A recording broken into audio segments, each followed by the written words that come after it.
G'day everyone, Pete Techman Coman here for another exciting episode of The Tech Effect. And as always, my virtual friend, my partner in crime, Mark, the bearded tech Skehan. Welcome, Mark. Thanks, Pete. How are you, mate? I'm very well. Yourself?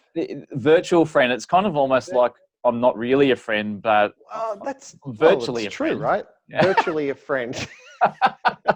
So nearly a friend. So far. I'm close. I'm close to getting there. You'll get there. Just keep chipping away. Pete, I'm gonna kick straight in. We have got a guest on today's show. A special guest. Yeah, it's going to be a good show today. So yes. I'm going to introduce today Brooke Jamieson, experience lead at PlaseOS. Brooke, thank you for coming on the show. Thanks for having me. Greetings from Brisbane.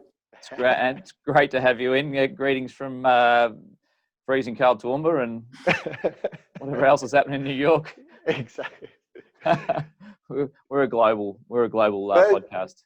Global podcast, global audience. We're people. That's right.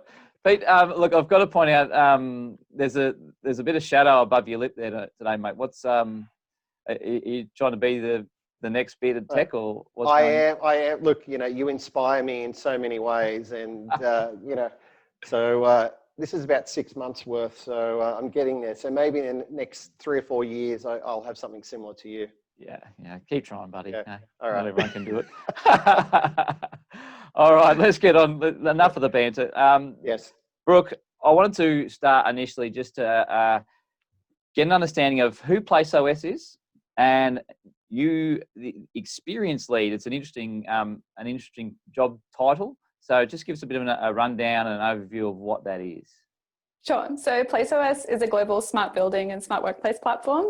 We create digital experiences for physical spaces, essentially by herding cats in a way. There's lots of technology within the built environment, as I'm sure you know, that works in silos on its own. So what we do is we can pull all that down to a central place with APIs and things like that. And then we can build digital experiences with things like automation on top of that.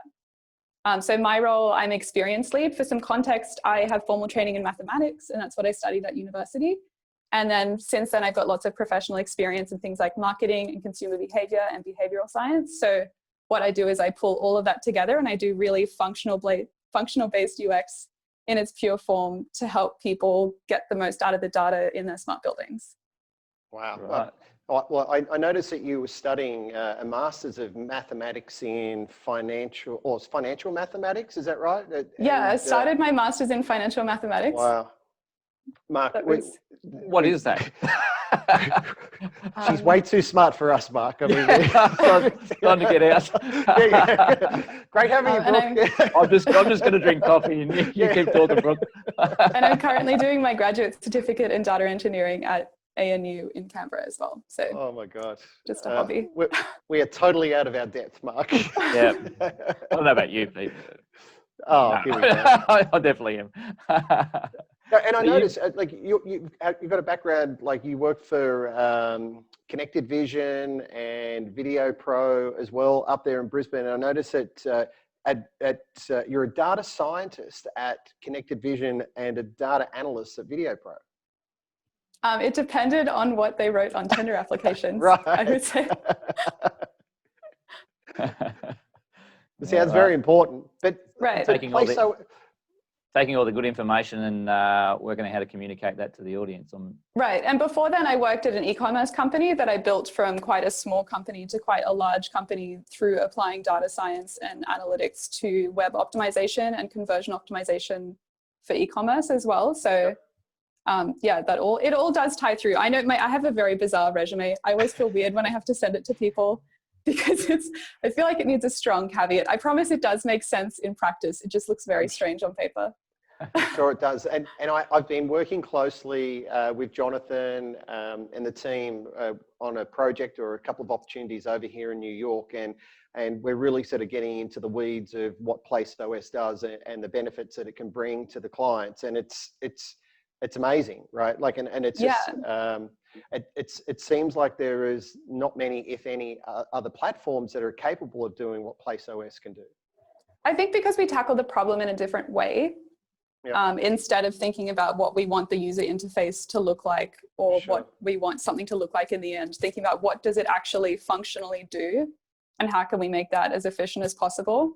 So that's a lot of what my role is. But yeah, in regards to the opportunities in America specifically, I think it's really good to be getting some clients on board who are open to really exploring the full breadth of PlaceOS, because we do a lot of projects that maybe only have a few features within them, and maybe like together the projects will sort of map out quite widely, but it's really exciting for some of the opportunities in America where they're really going for it and really buying into the start to finish idea within a building for the users. And I think that's going to be really good when it comes to fruition. Well, like you said before, though, a lot of these technologies or systems are all designed in silos, and then not only are they designed in silos, but they're installed and programmed and configured all in silos. So there is very, very little integration that actually goes on. So we all talk about smart buildings, but really they're not that smart if these systems aren't talking to each other, right? 100%. And I think it comes back to, I always talk about what people thought the future would be like. You know, people thought there would be flying cars and things like that, but in reality, it's just better that it works. The idea of Uber isn't that exciting. It's just that it works and it's there when you need it. And that's what's really exciting about it when you're actually using it. So I think it's more of applying that sort of thought process rather than thinking we'll have flying cars and robots coming around everywhere. Yeah. No, it's a fair call. As I said, like we build a lot of buildings, and it's just a shame that I think the process, I've always said that I think the process is very flawed, as in the way it's designed and then it's actually tendered out and built and so on. And I think we need to change that process. And I think a company like PlaceOS is going to help people sort of open their eyes to what we can actually do and how smart we can make a building. Yeah, and even the way I attack analytics within a building really helps people to understand what they actually want out of the space. I'm talking at the Integrate Virtual Speaker Series about this more this week, about why dashboards suck. Yes. So it's called Why Dashboards Suck. I think it's just called Dashboards Suck. Really went for a short title on that one. Gotcha. Very catchy. Yeah, but it's more about the value of insights rather than dashboards, because a dashboard is just talking at users a lot of the time. But when I explain my job to people not in tech or not in AV, I say I talk with people to find the questions and I talk with data to find the answers. And the concept of talking with people to find the questions often helps them to really unpack what they want out of a smart building or a smart workplace. Maybe they would like to know which department has the most ghost meetings. So when a meeting when the room is booked and no one's in there. So then they can help those people to work it out. Or maybe some meeting rooms take a really long time to get the AV started, because we can see what time the booking started and then what time people came in the room and then what time the AV system actually started for the call. And when you multiply that out across the people's time in the meeting and then across the yearly organizational cost of that, it's really expensive. So when you look at things about how you can actually use data to improve people's experience, when you go down to the question level of what you actually wanted to know, it helps to really get in the mindset of tying systems together to get the efficiencies from that. And it helps people make better decisions, not just organizations, but architects and designers, to make better decisions of how these spaces are what they're going to look like moving forward and what's required. Yeah, definitely. I have an article on my LinkedIn about being data driven and not data derailed. And overall, it's just about, if you're saying you're doing data driven decision making, to actually make a decision. I think a lot of people miss that step in the process. Because it's sort of, I talk about it like a hoarder with a garage, and they just want to put all the data in it and they just want to have the data. They don't want to look at it or do anything with it. They just need to have it. But if you're actually using it to make decisions, that's when you get some really good results as well. Yeah. Wow. Yeah. Absolutely. It's really important to it's understanding that strategy at the start. Well, it's putting focus on that strategy at the start and taking that information, isn't actually building something that's relevant rather than just some ad hoc. Let's put a meeting room in here.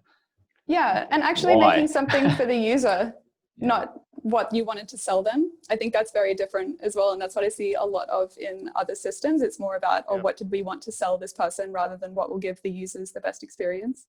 Yeah, and unfortunately at the moment, a lot of the time they do a clipboard study where someone stands in the room and sort of counts people and the rooms that are being used and that kind of thing. And it's like, wow, there's got to be a better way to collect this data than someone standing there with a clipboard. Is that really how they do it? Yeah. That's they honestly, yeah. I mean, how else are you going to collect it? But they'll quite often, like architecture firms are responsible, for these projects. So they'll send someone into the existing space and just watch and just take notes and so on. And it's a very small point in time. They're capturing data like over like a 1 week period, maybe, rather than if you had these systems in place, you could actually collect it over a longer period and get more accurate information. Right. And it's not that I think humans shouldn't be involved in that process, because I think they're a really important part. My biggest gripe is that humans shouldn't be doing repetitive data collecting work when they have the opportunity to be talking with people and really understanding what their journey is like and what their priorities are, and then using data around that. It just is like, still have people as part of the process, but empower them with data to help do their jobs better. Yeah. It's got a real anthropology and sort of spin on it. There's into understanding the way people operate and their culture, and is there a crossover there for you, Brooke? Yeah, that's one of my topics I really like to research outside of work as well. I guess it started as people watching and then just extended from there. But one of my favorite books, I actually mentioned this in my talk this week, is A Hero with a Thousand Faces by Joseph Campbell. And it sort of tracks different types of folklore from different countries over time, and how cultures have created stories and how people remember stories from that. It's entirely not technical and not relevant to this at all, but it's a great book and I really enjoyed it. And it sort of comes back to how I feel about data communication and user experience as well. There you go. I knew listening to my wife, who's studying anthropology at the moment, was at some point was going to come in handy. Becky, if you're listening, good on you. You should clarify that that was not the only time that was in handy. From that, it sounded like. I listen intently. Don't worry. But it's so true. Like, like when we're trying to design and build a space, I mean, there's so many different factors these days. I mean, we've got age, we've got different personality types, we've got different activity types. We're trying to cater for so many different things. And as I said, I mean, typically the people who are designing the space don't actually have that data at hand. We don't know. It's sort of like a best guess. Right. And even within the context of catering to something like you were talking about, I think a really big shift here, and this is something I talk about more broadly at Women in Tech events, is the idea of running from something versus running to something. So a lot of workplaces just said, oh, we don't want to be called sexist. We're going to run away from being called sexist. And then they just wanted to check the box and say that they'd catered to it, rather than saying, oh, what do we actually want to run towards? We want to have a really inclusive workplace where people are excited to come to work and people are excited to work for us. And then all of the things about how you actually attack that process rather than just running away from something scared. I think it opens up a more broad conversation, which ties into the other user experience things we're talking about within a building. Is it saying, oh, we just want to run away from having no tech in a building. We want to do tech. Let's have a checkbox. We've done that now, rather than how do we actually want our users to feel in this space and how can we create that for them? Yep. Hey, and you mentioned women in tech. All right, I know that you're very, very vocal about women in tech, and which is the resident banshee. Yeah, but it's very important. I think it is. I mean, we work in a male-dominated industry, and I know firsthand. I mean, I have employed one of the few women AV designers, and she was able to bring a totally different perspective to our company. She thought in a different way. She had a completely different outlook, and it really expanded the way we designed and the way that we thought. Because when you've just got a bunch of men around a table, you kind of all sort of tend to think in a certain direction, and she was able to expand that. And I just think it's great. I think it's great for any company to be bringing women into their business if you want to grow more, right? I just think it's invaluable. I think generally it's a bad idea to shut out half the population from wanting to work for you. Of course. But also just the idea of if you're having different types of users in a building, they are different people. So approaching it as, especially in a really niche industry like AV, as you both know, there's a really steep learning curve to join the industry. Yes. And when something's already very niche, I think the people that are very similar to each other float to the top in a way. And there's been a sort of thing of just keeping it the way it's always been for a long time. So after I complained about my experience at a conference last year, everyone just said, oh, that's how it's always been, or you should have seen last year, or you should have seen the same conference that was in a different country. It was so much worse. But like that attitude isn't how we approach technology, you know? The whole idea of, oh, it's fine having 720p on a screen. It's fine. They can still see it. It's fine. It's like, no, this whole industry is striving for how can we be better? How can we push this? How can we develop further? It's just really strange to me that so much of this as well is just the complete opposite of that, saying, oh, no, they'll be fine. We don't need them. Yeah, it's interesting. I actually did some homework, which is quite unusual for me. Coming into this. It's a preparation. Look, preparation near the 5 Ps. So, but one of the things I found was there's a commercial integrator survey. It was in the States. There's only 9.9% women in the integration space was their survey. Why do you think that is, and what can we do to sort of change that, to open up to the extra 50% of the population? Yeah, I think just from personal experience, AV isn't always welcoming to women. That's a very polite way of saying that. And I think it's just because there's a lot of people and they've sort of built this castle for themselves. And we've worked hard to get this. We now have this. This is ours. It's shut out everyone else. And we want to continue this power structure. Even if you look at how AV people have dealt with AV coming under IT recently, rather than it being a general section, like people didn't want to be disrupted in any way. And even the idea of being under IT rather than under a designated AV section of an organization was really threatening to a lot of people.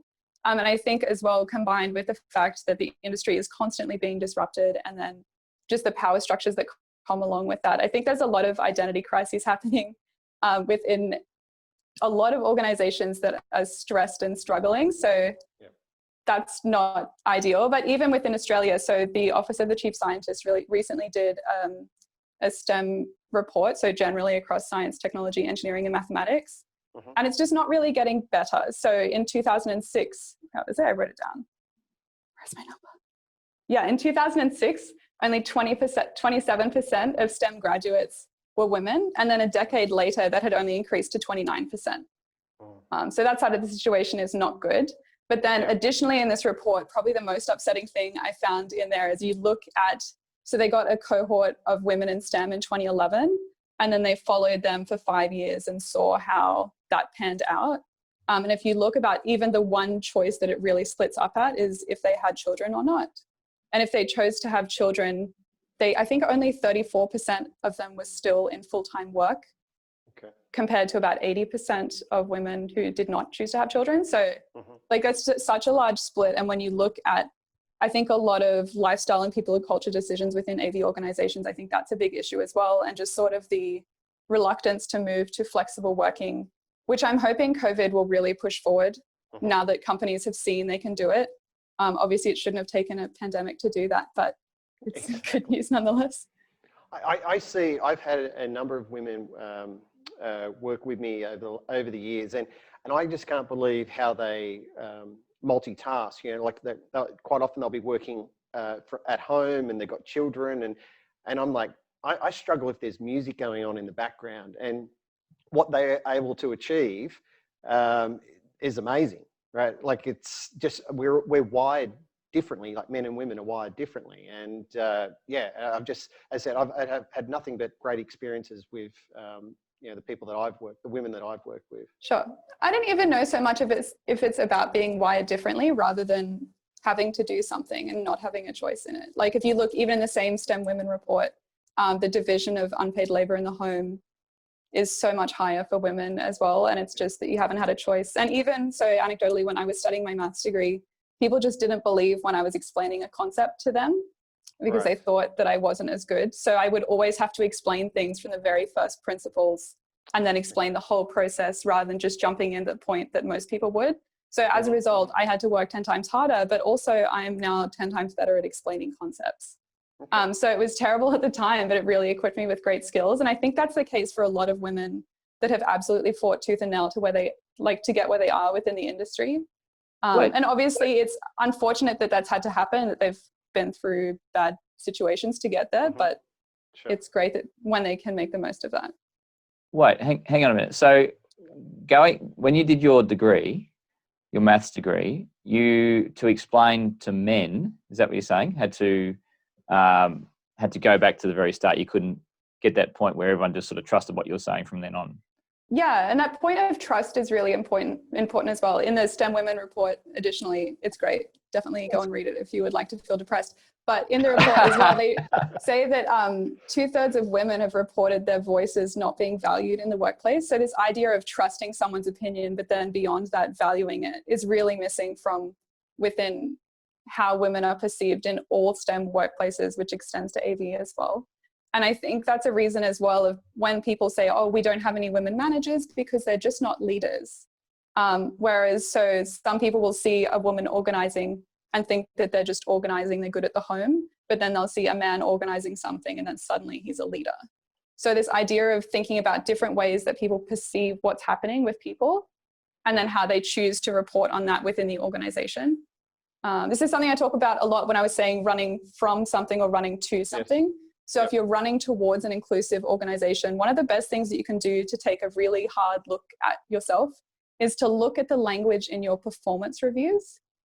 If you're saying women, so say women's performance reviews, they come up as bossy, but maybe men's reviews will have the word leader in them or something, or authority or something like that. It sounds ridiculous, but if you actually go through and look at how the performance reviews have panned out over time for different groups, you will see things like that. It's one of those things that you can't really escape. And I think just as you can see as time has changed and how the industry has moved forward, but there's still this underlying tone of that. And unless you're really ready to have an actual conversation with the organization at large about what are we doing and how can we do this better, there's little things like that that will just keep going under the radar. And it happens across all sorts of marginalized groups. So it's really important to check in with and audit yourself. I just think one of the stats I read was 67% of women, and I'm specifically talking about the AV industry, fell into the industry. And I got wondering. I thought, well, why is that? But then I thought to myself, well, actually, I wonder how many men fell into the AV industry. And following on from that is that I couldn't find any data around how many men fell into the AV industry, but I thought, is it just because we don't have decent career pathways into technology industry as a whole? Like, sure, there's IT pathways, but certainly in AV, there's not really any clear defined pathways into this industry. Right, and this is something the Chief Scientist of Australia has been investigating for quite a while, because they found out there was about 330 programs to get young people into STEM, but they weren't really being assessed over time. So this is something I actually started an organization last year called STEM from Something, just to show young women the opportunities that were available to them in pursuing a STEM pathway. Because I grew up, I didn't know anyone that worked in an office, let alone someone who had done a science degree that wasn't a teacher. So the concept of just showing people that there are things available to them. And this is one of the reasons I volunteer with National Science Week Queensland Committee. Science Week is starting this week. But just making sure that we're showing these events to people who need them. Because I always find out that any STEM events for children are really well attended by children that don't need them. If your parent already works in STEM or in AV, they don't need to learn about the industry because they already know about it. You know, it's not reaching out to the people that had no idea and hadn't considered this as a pathway. I always think about it, if you buy scissors and they're in the plastic container that you need scissors to cut out of, and there's kids and they've got their plastic container and they can't get the scissors out because they have nothing to cut them through, but then you've got kids that have already cut it through because their parents have unlocked that for them, and they're ready to go, and they're the ones getting the help from what's going on. And this is something that always comes back to even in women in STEM when we talk about, oh, why are there no women speakers? And it's just because no one's there helping them cut the scissors out of their container, essentially. Everyone's expecting them to be great, ready to go, and just forceful, when that's probably not going to be the case if they're not feeling welcome. So you think the industry needs to be more conscious, like in relation to speaking events, right? To try and get a lot more parity there, because obviously a lot of these events you see, there may be one female speaker, right? The majority are men. Like, does the industry need to do more? Do we need to turn around and actually reach out to people like yourself and other women in the industry to make sure that we have an equal number of, like a representation of women to men at these events? Absolutely, and that's standard in almost every other industry. So the only reason I was able to speak at Integrate last year was because my coworker, Kim Burgess, gave up his 2 speaker spots. So me and Lendell Archer from my organization could also speak at Integrate, because he was really disappointed to see, and he didn't want to appear alongside a lineup of only men, because there really was bad representation there. It shouldn't be down to people like him, although that was incredibly generous of him. It shouldn't be down to him to give up his own opportunity just so I could speak. But then again, it's about reaching out proactively to people, because from the other side of that, if you are a young woman in AV and then you see these speaker lineups at any conference or anything like that, and it's all the same, probably 30 faces, just in different orders with different graphics around them, you don't see yourself alongside those speakers, because these are the speakers in the industry and this is what's happening. There's no real proactive reaching out. And then so within the tech industry at large, I've had so much support, and I provide so much support to other women to help them cut themselves out of the scissor box, I guess, but to help them get into that. But it's the idea of proactively reaching out to people, and especially organizations like Avixa that have a women's award every year. They've already found women in the industry. And then there's another organization in Australia called STEM Women, and they've gone through, and it's a government organization through the Academy of Science, I believe. And women across all sorts of STEM fields in Australia can make their own profile and say if they're interested in speaking or being on a panel or advising or things like that. And it's, if you actually look, it's not hard at all to find women. It's about the idea of actually looking in the first place, and that being a part of the event planning process, as it is for every other industry. Yeah, and STEM's very well supported, certainly in K-12 education these days, really. I mean, there's buildings going up, new STEM buildings and different things going up left, right and centre, and certainly in South East Queensland. So, but as I've said, the rate of graduates is not increasing. So it only went up 2% over 10 years of women graduating STEM degrees. So it's one of those things that, like, there's a lot of money going in, but is that actually getting through to the people that need it? And this is something I have been attacking within STEM as well, just because I keep seeing so many people getting left behind. And it's not because the projects are badly run or they have bad intentions. It's just really hard. And unless it's attacked with the idea of getting everyone on board and getting the fence sitters who maybe haven't even considered this, it's really important to reshaping how that actually gets through, which is the same with AV as well. I think there's a big flow through of people that maybe started as roadies, or they started in live music production, or all sorts of fields that are, to be honest, probably not safe for young women to be doing in a lot of areas. And if you speak to women who did that when they were younger, they have some absolute horror stories to tell you. So if you look at that as one of the main tributaries to getting people into AV, it's totally understandable why more women are not choosing to put themselves in that situation. It's interesting though, Brooke. I was reading the Women in AV survey, and one positive, I suppose, coming from it was that out of 506 women surveyed across the world, probably mostly, safe to say, it was UK based, but 30%, 147 of them, 0 to 4 years in the industry. So they stayed in the industry for that long? Are you saying, Mark? No, they're only have been in the industry for 0 to 4 right, okay. So, yeah, and if you look at that data, it doesn't get more positive because they don't stay. And this is across all sorts of STEM fields. And it's this idea as well is because people say there's a pipeline problem, and that's why women can't be managers, because there's not enough people coming in at the front, and that's why they're not progressing through to leadership positions. But that's not really the full picture as well. And you can't talk about getting people into STEM and AV without talking about keeping people in STEM and AV. And I think personally, you'd both know a lot of people who maybe started out and then didn't last past about 7 years within the industry. And that's one of the big issues that a lot of places are facing, because aside from the fact that these people are now having a career change, but the amount of knowledge loss and innovation loss that's happening in companies everywhere because they can't keep employees is really, really important. Yeah. Yeah, Yep. absolutely. Very true. All right, very goodly. So we should probably wrap up there, Pete. Brooke, you are speaking. Just a quick plug to recap. You're speaking this week. Yes, on Thursday at the Virtual Speaker Summit. Additionally, so I've been volunteering all year with the National Science Week Committee in Queensland, and that kicks off this week as well. And there's different types of events online across Australia. So if you're interested in tech, or if you have kids that are interested in tech, it's a great opportunity to see what's out there. Normally there's lots of in-person events, but one of the good things this year is that a lot of it's online. So you can really click through and see what's interesting to you and your family. Is there a website that people can go to find out more about that? Yeah, definitely. If you just Google National Science Week, so many things will come up. There's a central website that is all there, as well as Inspiring Queensland. Both are linked on my LinkedIn with some spotlight events happening in Queensland. All right. Fantastic. Well, hit Brooke up on LinkedIn, get connected. And you also mentioned something about you have a website as well. Yeah, it's just brookejamieson.co Okay. for my regular stuff. Otherwise, yeah, just contact me on LinkedIn. Okay, great. All right. Awesome. Well, look, thank you so much for coming on the show, Brooke. It's been very insightful. You are by far the most intelligent person we've had on the show and probably will ever have on the show.